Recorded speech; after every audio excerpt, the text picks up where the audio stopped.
Okay, this is the first three I have planned for today.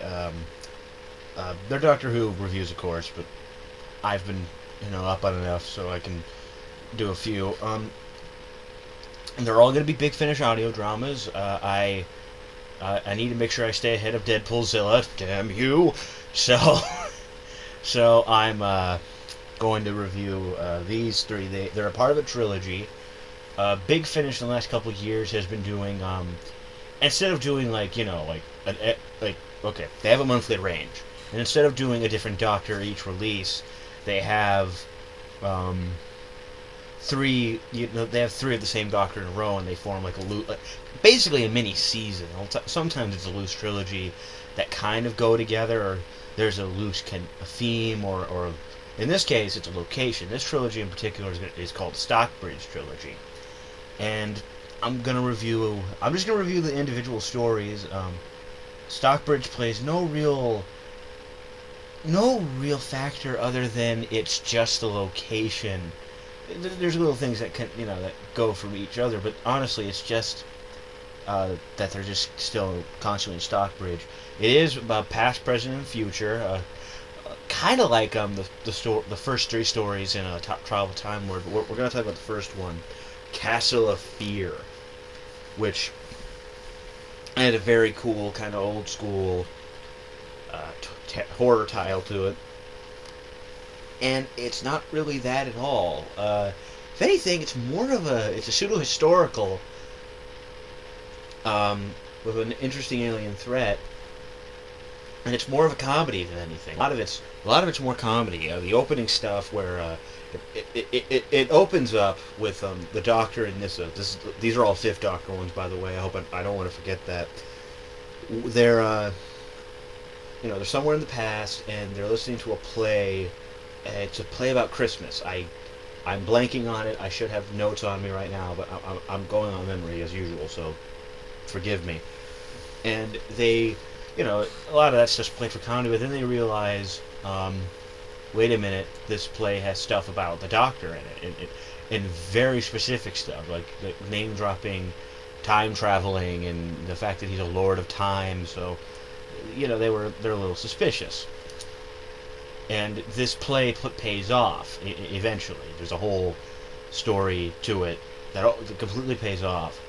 And then they go back further to kind of sort of investigate.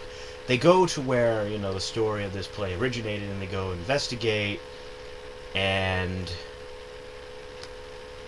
we meet a duke claiming the castle back, and all these people. They're peasants. There's this castle and these Turkish knights that guard it. It's more or less just there's a spooky castle, and the Doctor is going to quote unquote exorcise the demons from it because they all think they're demons. And you go in, and it's literally just figuring out what the threat is, and what the threat is honestly really clever, and it's hidden in the cover. If you know B-list classic Who villains, they're I'll give you a hint. I'm not going to tell you who it is. It's one that's referenced and that did make an appearance. It did make an appearance, and they're heavily connected to a more infamous classic Who villain. Classic Who race. Well, I'll throw you another bone there. And their reveal's pretty good, and their whole plan it makes a lot of sense, and I love how they tied it back. And I'm not gonna tell you the specific story, but because it kind of it gives it away when you figure out the thread is. But it ties into a specific John Pertwee story. I will share that. And then the more I think about it, it's not an overly complicated story for the first two parts. Part two, if I remember right, is when the real threat's revealed. Stuff kind of picks up, and you figure out what the real threat's plan is. And throughout this, you mostly just have the Doctor in this just kind of getting through, trying to figure out what it is. This is really fun. It's funny at parts. It's never boring. It's never frustrating. None of the actors are really annoying. The guest cast is hamming it up a lot more than anyone else. Really, they're kind of the ham, while Nissa and the Doctor are playing it as straight as you can for their characters and in their situation. This is definitely. I do like that. It makes me interested in checking out the next one, because since this is a trilogy of stories, I'm really happy it does its damnedest to make me interested in it. A good, if you're going to do a trilogy, you need to make sure that it ends in such a way that makes you want to pick it up, and this did. This made me want to check out what happens next. Any real problems I had?